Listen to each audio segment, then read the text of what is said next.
Rasi Radio FM Magetan, Family Radio, radio keluarga Anda. Rasi Radio Inspiratif dan Informatif. Selamat sore, Assalamualaikum warahmatullahi wabarakatuh. Selamat berjumpa kembali di Khidmat Ramadan, acara dialog interaktif agama untuk kita bisa menambah ilmu dan pengetahuan seputar agama Islam. Acara spesial Ramadan kerja bareng Rasi Magetan dan IKADI, Ikatan Dai Indonesia Kabupaten Magetan. Dan seperti biasanya sore kali ini sudah hadir di studio narasumber Bapak Amrullah. Assalamualaikum. Waalaikumsalam warahmatullahi wabarakatuh. Ya, kabar baik? Alhamdulillah, baik ya. Ini adalah puasa ke-21 Insya Allah ya. Baik, semoga kita semuanya diberikan kelancaran untuk sampai dengan selesai nanti. Amin. Dan sore kali ini pokok bahasan kita adalah menengok tangga sholat kita. Saya suka loh. Sepertinya ini akan menjadi renungan juga untuk kita sendiri mungkin ya. Baik, dan semoga nanti bermanfaat untuk kita semuanya. Jangan lupa sahabat Rasi untuk bisa bergabung juga di 0351896137 atau di 081130200906. Mungkin Anda ingin sharing-sharing, bertanya-tanya ya, atau mungkin ada beberapa hal yang Anda ingin tahu lebih dalam begitu ya. Baik, silakan dimulai Bapak Amrullah. Baik. Bismillahirrahmanirrahim. Assalamualaikum warahmatullahi wabarakatuh. Waalaikumsalam warahmatullahi wabarakatuh. Alhamdulillahilladzi arsala rasulahu bil huda waddinil haqq liyudhhirahu 'alad dini kullih wa kaffa billahi syahida. Asyhadu an la ilaha illallah wahdahu la syarikalah wa asyhadu anna Muhammadan 'abduhu wa rasuluh alladzi la nabiyya ba'dah. Faqala Allah Ta'ala fil Qur'anil Karim, a'udzu billahi minasyaitonir rajim. Fawailul lil musallin alladzina hum an salatihim sahun alladzina hum yura'un wa yamna'unal ma'un. Al-ayah. Ihwati fillah rahimakumullah, sahabat Rasi dan juga Mbak Maya yang ada di studio. Alhamdulillah, tentunya kita bersyukur kepada Allah dalam kesempatan sore hari ini, di hari ke-21 tadi Mbak ya, dalam saum kita kita dipertemukan kembali oleh Allah Subhanahu wa taala dalam kondisi sehat walafiat, tidak kurang suatu apapun. Dan mungkin apabila ada yang sakit, kita doakan tentunya supaya segera diberi kesembuhan, dan bila ada urusan-urusan yang membuat menjadi sibuk dan juga genting mungkin dalam urusannya, dipermudah oleh Allah Subhanahu wa taala. Dan ada tema yang saya kira yang saya angkat ini ya, menengok tangga sholat kita ya, bukan menengok tetangga sholat kita ya, atau sholat tetangga kita ya. Ya mungkin sedikit perlu, tapi nggak perlu banget nengok sholatnya tetangga kita ya. Ini tangga di sini dalam pengertian kualitas ya. Kualitas dari, kalau ibarat tangga itu kan ada anak tangga-tangga itu, anak tangga tingkatan-tingkatan seperti itu ya. Supaya nanti kita bisa mengukur, karena apa? Karena memang dari awal kita sudah disampaikan bahwa salah satu fungsi Ramadan ini adalah bulan tarbiyah ya, bulan pendidikan, bulan pelatihan gitu ya. Maka harus ada sesuatu yang berubah. Kemarin disampaikan Mbak Maya, ini momen untuk berubah. Iya, bahkan perubahan yang sangat penting bagi kita itu adalah perubahan yang penting juga di mata Allah Subhanahu wa taala ya. Dalam hal ini adalah peribadatan kita yang terbesar adalah sholat itu sendiri ya. Selain Ramadan juga sebagai rukun Islam, tetapi kita sadar bahwa sholat itu justru menempati rukun Islam di atasnya Ramadan, seperti itu. Dalam susunan apa namanya, hadis-hadis Rasulullah selalu aja seperti itu. Sholat begitu, zakat, saum, haji, kadang sholat, zakat, haji, saum. Kadang dibalik seperti itu ya, haji saum kan gitu ya dalam hadis, tapi nggak pernah dibalik. Sholat itu ditaruh di ke bawah misalnya, itu ke dua, ketiga, itu nggak pernah. Jadi dalam urusan ibadah maksudnya ya, dalam rukun ini. Jadi ketika kita melihat ke situ, betapa pentingnya tatkala kita melakukan saum sebagai pelatihan kita dalam hal kesabaran dan istiqomah, maka jangan kemudian lupa sesuatu yang lebih urgen lagi yang sifatnya harian, yang mana ini adalah menempati suatu bentuk ibadah yang agung sekali. Dan kalau membahas orang yang antara sholat dan tidak sholat, jangan diartikan kemudian ayat yang saya sampaikan tadi, fawailul lil musallin, maka celakalah orang-orang yang sholat. Kemudian kita berpikir sholat celaka, nggak sholat celaka, ya mending nggak sholatnya podo celaka nih. Jangan seperti itu. Kenapa? Karena orang yang nggak sholat bukan jadi pembahasan di sini kan. Karena orang yang nggak sholat itu, ya di dalam Al-Quran surat Al-Mudaththir dikatakan masalakakum fis sakor, kan begitu ya. Apa yang menyebabkan Anda masuk ke dalam neraka sakor gitu ya. Kemudian mereka menjawab qalu lam naku minal musallin. Ya, mereka menjawab dulu kami tidak termasuk orang-orang yang mengerjakan sholat gitu. Hingga orang yang tidak mengerjakan sholat sudah nggak usah dibahas karena jelas di sana kan langsung sakor kan begitu ya. Tempatnya itu neraka yang membakar kan begitu ya. Nah, berbeda dengan ini orang sholat gitu loh. Ternyata anak tangga tingkatan orang sholat pertama itu justru masih ada di dalam fawailul gitu loh. Fawailun gitu. Fawailun lil musallin, sehingga dikatakan masih celaka itu.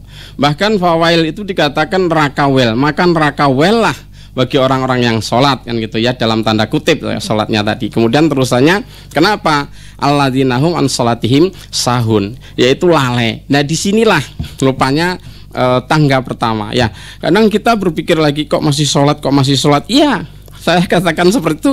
Memang masih urusan sholat ini masih menjadi urusan yang perlu sekali pembenahan dan perbaikan. Karena betapa banyak kita umat Islam ya, muslimah itu masih banyak yang menyepelekan masalah ini, dan itu tidak dianggap sesuatu yang urgen atau sesuatu yang besar. Tatkala misalnya maaf ya, lupa, lalai atau meninggalkan sholat itu dikira urusan sederhana saja, dikira urusan ringan-ringan saja, padahal itu termasuk menurut Az-Zahabi di dalam buku Al-Kabairul Kabair, urutan dosa-dosa besar itu masuk dosa-dosa besar meninggalkan sholat itu kan gitu ya. Yaitu kecuali ya memang dia sudah nggak mau Islam kan gitu ya, pengertian beda lagi. Atau Rasul juga bersabda al-farqu bainal mu'min wal kafir as-sholah. Pembeda antara orang-orang yang kafir dan orang yang beriman itu adalah sholat begitu. Jadi artinya orang yang menolak sholat ya, bukan meninggalkan tanpa alasan ya, menolak sholat itu artinya jelas-jelas orang kafir. Tetapi itu tadi ada orang yang sholat, masih sholat, tetapi kenapa kok masih rugi? Kenapa masih diancam dengan wail ya gitu ya? Rugilah orang celaka gitu ya. Wah, nah ini kan ngeri juga kan gitu ya. Maka itu pengantarnya nanti ternyata tangga pertama itu adalah tangga yang masih ya ngeri, bukan nggak ada sedapnya sama sekali. Orang terancam kan gitu ya, nggak ngeri-ngeri sedap, ini ngeri banget lah, menakutkan gitu ya. Nah, seperti itu gitu. Padahal itu urusan yang sangat penting tadinya ya. Nah gitu, dan nanti kita sampaikan untuk selanjutnya itu sebagai mukadimah tentunya untuk membuka pertanyaan dan sebagainya. Yang jelas ini akan sangat penting untuk kita bisa bahas-bahas ya, dan tentu saja jangan kemana-mana Sobat Terasi, beberapa informasi berikut kita hadirkan terlebih dahulu, tentunya tetap masih di Khidmat Ramadan. Anda masih mengikuti acara Khidmat Ramadan bersama Ikatan Dai Indonesia. Baik, Sobat Terasi dimakan dan seputarnya masih di Khidmat Ramadan untuk edisi sore kali ini, dan juga masih bersama Bapak Amrullah, dan kita menengok tangga sholat kita begitu ya. Iya. Pembahasan tentang sholat tentunya memang sesuatu yang lebih penting dari yang lainnya, dan mudah-mudahan saja bukan hanya saya, tapi kita semua nanti akan mengambil manfaatnya. Ya baik. Rahimakumullah. Sebagaimana saya sampaikan di mukadimah tadi bahwa salah satu tangga sholat yang pertama kita itu justru dikatakan di dalam surat Al-Ma'un ya, fawailul lil musallin, celakalah orang-orang yang sholat begitu ya. Kemudian ada tanda tanya bagi kita, loh orang sholat kok masih celaka, ada apa? Di situ Allah menjelaskan kelanjutannya.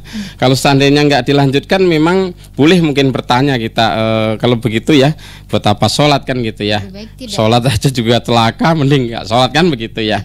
Tapi tadi sudah kita bahas itu bahwa yang nggak sholat juga nggak bagian di sini karena jelas tempatnya. Tapi ini sholat kok masih tempatnya juga ada di situ juga dalam kecelakaan. Ternyata adalah alladzina hum an sholatihim sahun kan begitu ya. Salah satunya kenapa? Karena orang yang sholat ini masih lalai ya. Kemudian ditanyakan kepada Rasulullah, apa yang disebut lalai ya Rasulullah? Adalah salah satu jawabannya dari beliau yang mengakhir-akhirkan sholat sehingga keluar dari waktu sholat. Padahal sholat itu ada batasan waktu-waktunya ya. Inna sholata alal mu'minina kitabam mauquta, seperti itu ditetapkan di dalam Al-Quran ya, bahwasanya sholat itu bagi orang-orang yang beriman itu ada waktu-waktunya kan begitu ya. Tetapi ketika sudah waktu-waktu itu sudah jelas antara zuhur sampai asar sampai maghrib gitu ya, jelas sekali, tetapi terkadang kita sering menyepelekan ya, terkadang kita masih terlena dengan kesibukan-kesibukan yang sebetulnya bisa ditinggalkan dulu sementara saja kan, tidak selamanya kan seperti itu. Nah, dengan demikian dikatakan lalai dari sisi waktu ya. Kemudian juga pengertian ini disampaikan oleh beberapa ulama juga, lalai dari sisi syarat-syarat dan rukun-rukunnya ya, sehingga tidak menyempurnakan wudu dengan baik ya. Ada bagian-bagian wudu yang tidak tepat karena tergesa-gesa ya, tidak mempelajari ilmu wudu yang baik itu seperti apa, yang bisa nanti secara rukun syaratnya wudu juga terpenuhi, sehingga nanti melangkah untuk sholatnya itu sebagai bentuk perhatian bahwa dia sungguh-sungguh di dalam sholat itu tidak dipenuhi seperti itu. Belum lagi mungkin tempatnya kan seperti itu. Kemudian belum lagi nanti masuk ke rukun kaifiatnya, kaifiat tata cara sholatnya, yang rukun-rukun di dalam sholat itu yang perlu dipenuhi apa saja kan gitu. Sehingga kita bisa melihat salah satu rukun di dalam sholat itu adalah tasyahud ya, ada tasyahud awal, tasyahud akhir. Yang tasyahud akhir itulah yang menjadi rukunnya. Kalau tidak dibaca tentunya tidak sah kan begitu ya. Di dalam tasyahud itu ada kesaksian asyhadu alla ilaha illallah wa asyhadu anna muhammadar rasulullah, atau asyhadu anna muhammadan abduhu wa rasuluh. Maka saya sampaikan di sini syahadat terkandung di dalam sholat, padahal syahadat itu rukun Islam yang pertama, sehingga sholat itu dikatakan ibadah terbesar di antara ibadah-ibadah yang lain karena bentuknya harian, kemudian mengandung syahadat yang merupakan rukun Islam yang pertama, kesaksian dan pengakuan kita di hadapan Allah sampai diulang 5 kali minimal kan begitu ya, 5 kali, karena yang kita ambil adalah tasyahud akhir saja kan seperti itu ya, yang sebagai rukunnya. Ini menandakan bahwa sholat itu sangat penting, sehingga orang yang melalaikan dari sisi syarat dan rukunnya seperti ini ya, ini adalah orang-orang yang masih dikatakan celaka seperti itu, belum mampu yang menghadirkan ruhnya sholat itu sendiri ya, belum bisa memahami apa substansi ya, hakikat sholat itu sendiri, sehingga dengan demikian sholatnya ala kadarnya begitu ya. Jadi yang penting sholat kan begitu ya, bukan sholat itu penting kan gitu ya, yang penting kan saya sholat, tapi akhirnya tidak memperhatikan syarat dan rukunnya. Ini dikatakan celaka, apalagi disambung alladzina hum yuraun ya, sholatnya itu hanya sekedar dipamerkan, loh itu lah saya orang muslim, bukti ini saya sholat kan gitu ya, gitu, hanya untuk ditunjukkan ke orang lain kan gitu ya. Ada syirik asgor gitu ya, ada ingin mendapatkan pujian, mendapatkan apa namanya, apa Mbak? Pengakuan saja dari orang, bukan dari Gusti Allah kan seperti itu ya. Ini sungguh rugi dikatakan seperti itu. Kemudian pada anak tangga yang keduanya, yang ini sudah masuk hisab, dalam artian sholatnya diperhitungkan, tetapi mungkin 20%-nya, 40%-nya, atau sampai 50%-nya. Demikian juga hadis Rasulullah menjelaskan seperti itu. Ada kalanya orang sholat, dia hanya mendapatkan 20%-nya, 30%-nya, 40%-nya, seperti itu diulang-ulang oleh Rasulullah kan begitu ya. Kenapa demikian? Ya, dikatakan sudah anak tangga kedua ini dihisab ya, karena dia sudah sesuai dengan syarat rukun secara fikihnya. Artinya fikih itu kan nahnu nahkumu bidzawahir. Kita ngukumi yang dohir-dohir gitu ya. Dohirnya wudhunya baik, tempatnya juga sudah bersih gitu ya. Kemudian kaifiatnya bagus gitu ya. Bacaannya sudah lafalnya sudah fasih. Tetapi ya masih sebatas itu. Seperti itu. Tetapi ruh sholat dia sendiri dalam artian bahwa dia ini secara hadir kolbunya, hatinya belum begitu. Ya dia bisa Allahu Akbar, tapi pikirannya kan Allahu Akbar gitu ya. Tapi pikirannya Allah kan maha besar kan gitu ya. Tapi pikirannya yang lain-lain yang muncul gambarannya gitu ya.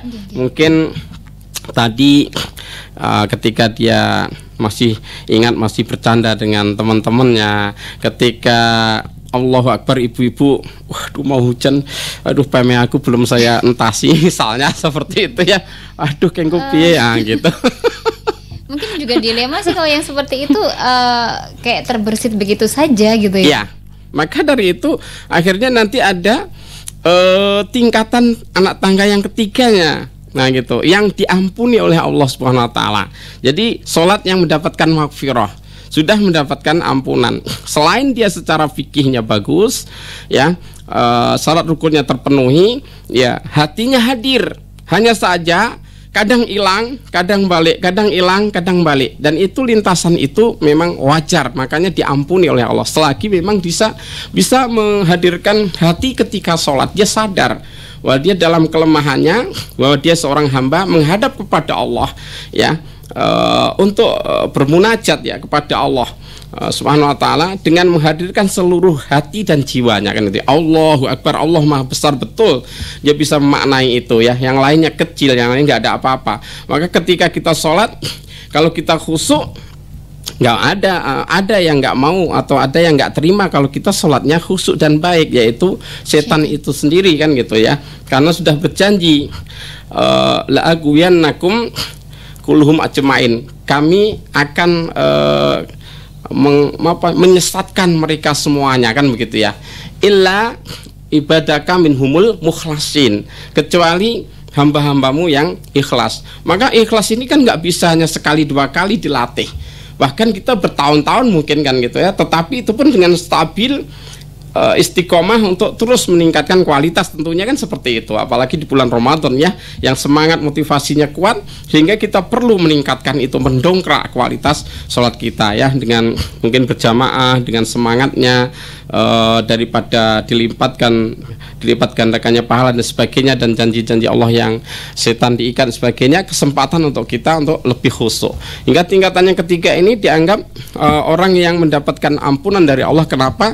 Karena dia sudah mampu yang menghadirkan hati. Hanya saja kadang lintasan-lintasan itu Allahu Akbar, tiba-tiba ada yang nyalain mercon dor kan gitu ya. Nah, kita kaget, anak siapa itu? Kadang itu bikin kaget lah. Kalau diterusin terus kan lepas juga. Itulah kadang setan cara menggodanya seperti itu. Lintasan itu dialihkan gitu. Tapi segera kembali. Sehingga kata Rasulullah, ya kadang 50%, kadang 60% dapatnya sholat itu kan gitu ya. Ini sudah mulai tentunya tingkatan ini lebih baik ya daripada ke satu dan kedua ya. Artinya apa? Dia sudah mulai ada kesadaran-kesadaran yang lebih mendalam ya, kehadiran daripada hatinya itu sendiri. Hanya saja masih memang bergelut terus kan begitu ya, masih bergelut terus ya, seperti itu tadi, dengan beberapa kali ada lintasan-lintasan yang diberikan oleh setan. Kemudian yang keempat adalah tingkatan orang yang sholatnya itu sudah hadir dan dia bisa merasakan bahwasanya Allah senantiasa mengawasi dirinya. Kalau orang sudah diawasi bos dalam pekerja misalnya, pasti dia lebih hati-hati dan lebih waspada, tentu akan tampil lebih baik kan begitu ya. Nah, ini secara manusiawi bisa kita artikan seperti itu. Itulah sudah masuk mulai sholatnya orang-orang ya yang muhsinin. Orang yang muhsin tingkatan pertama, itu dia beribadah ya. Kalau yang pertamanya kan seakan-akan melihat Allah kan gitu ya, ka'annaka tarahu kan gitu ya, ka'annaka tarallah gitu ya, seakan-akan engkau melihat Allah gitu ya. Fa'ilam yarah, jika engkau tidak, fa'ilam yarahu, jika engkau tidak mampu melihatnya, pastikan bahwasanya bahwa yaroka, bahwasanya Allah itu pasti melihatmu, kan begitu ya. Nah, tingkatan keempat ini bahwasanya anak tangga keempat ini orang yang sholat tadi betul-betul merasakan bahwa dia diawasi ya, muraqabatullah ya, Allah betul-betul menyaksikan sholatnya, bahwasanya apa yang diperbuat oleh gerakan lisannya, pikirannya, hatinya, dan badannya itu betul-betul di hadapan Allah Subhanahu wa taala, gitu ya. Nah, kemudian yang terakhir yang sholat orang-orang yang insya Allah sudah mencapai tingkat khusyuk sekali, itu ya, yang dikatakan qad aflahal mu'minun, ya, sungguh sangat beruntung orang-orang beriman. Yang pertama adalah alladzina hum fi sholatihim khosyi'un, yaitu orang-orang yang di dalam sholat mereka khusyuk. Ciri-cirinya apa? Dia sudah bisa menghadirkan sholat itu seakan-akan mampu menghadap Allah SWT. Artinya mampu melihat Allah dalam keadaan ini, bukan melihat secara kasat mata itu, bukan, tapi mampu melihat keagungan Allah SWT, sehingga sholat menjadi penghiburan, bukan satu beban yang akhirnya membebani dirinya atau membuat dirinya itu berkeluh kesah. Tidak ada keluh kesah lagi, justru di dalam sholat itu akan menimbulkan kenikmatan dan juga sebagai bentuk qurrata ayun ya, sebagai pandangan yang menyedapkan, dan juga sebagai salah satu dikatakan nanti ya, sholat itu salah satu solusi-solusi di dalam kehidupan. Artinya apa? Kita laporkan kepada Allah SWT dalam doa-doa kita masalah-masalah kehidupan kita, sehingga setelah selesai sholat insya Allah Allah akan berikan pencerahan dan penerangan. Demikian maksudnya ya. Jadi terus kita di anak tangga keberapa ini, kan gitu ya pertanyaannya. Saatnya untuk merenung ya. Iya. Baik, sambil merenung kita simak dulu beberapa informasi, sahabat reaksi, jangan kemana-mana, tetap di Khidmat Ramadan. Yeah. Anda masih mengikuti acara Khidmat Ramadan bersama Ikatan Dai Indonesia. Iya, sahabat reaksi kata dan seputarnya, menengok tanggal sholat kita ada di mana? Sudah belum?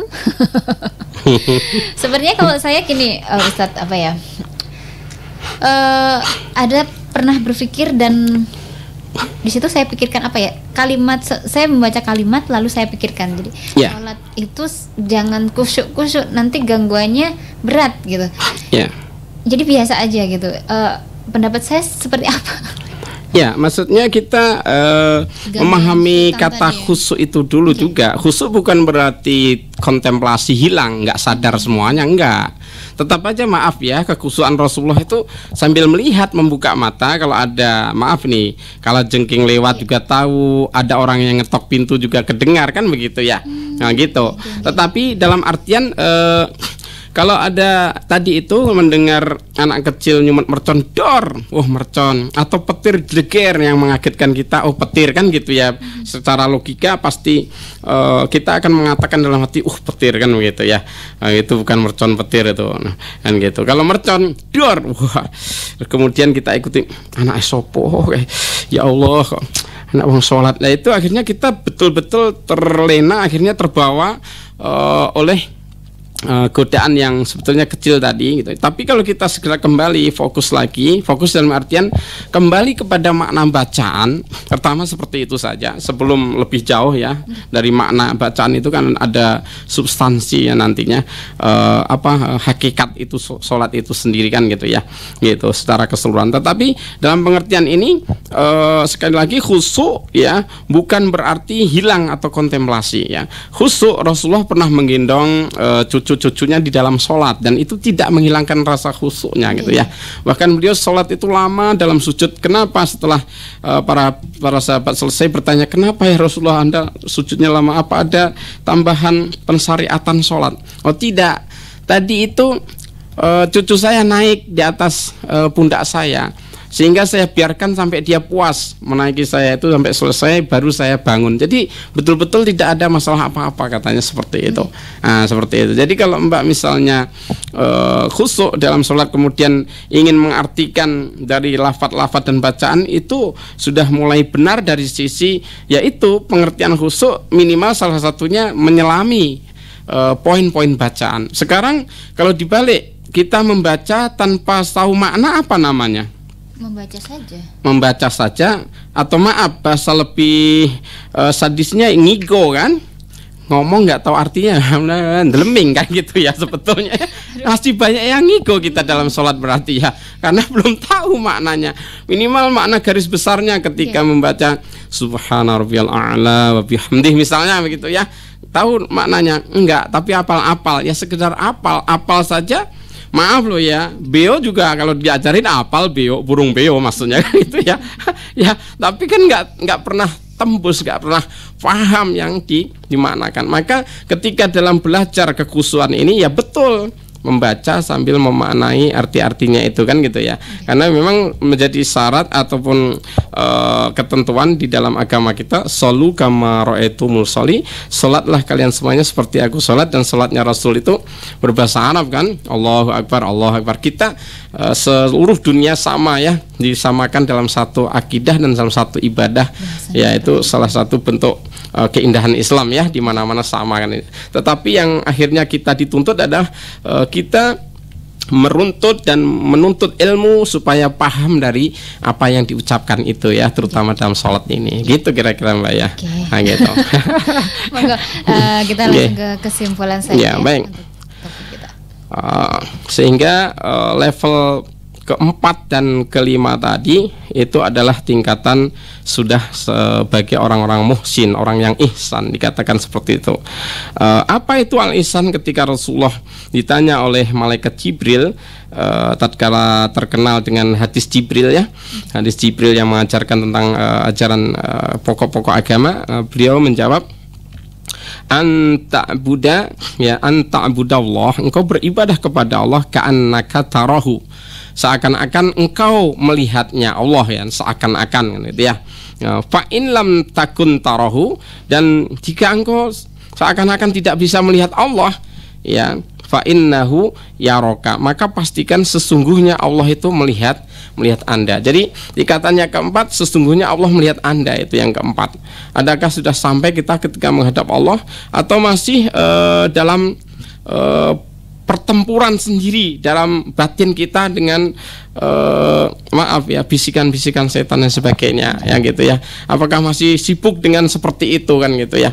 Kalau masih sibuk berarti yakinkan sholat kita belum tingkat muhsin. Tetapi ya alhamdulillah sudah sampai tingkat maghfirah tadi ya, yang diampuni oleh Allah karena sudah berusaha. Nah, dalam titik ini artinya ada peningkatan dari yang kedua, yang sekedar hanya sholat fikih saja, sholat yang dihisab, artinya sholat yang dihitung sebagai sholat, tetapi belum ada ruhnya, belum ada dikatakan hatinya belum hadir seperti itu kan gitu ya.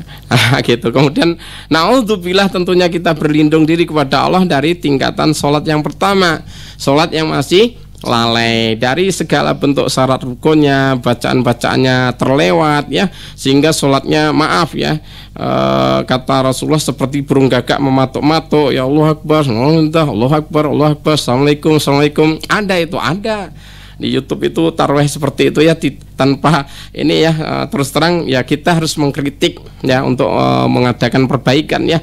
Sholat seperti itu kan tidak ada khusyuk dan tumakninahnya, sehingga dikatakan oleh Rasulullah ketika melihat orang seperti itu, ulang sholatmu kan gitu ya. Kemudian orang tadi mengulang lagi, kemudian berlaku dengan cepat lagi, kemudian setelah selesai ulang sholatmu.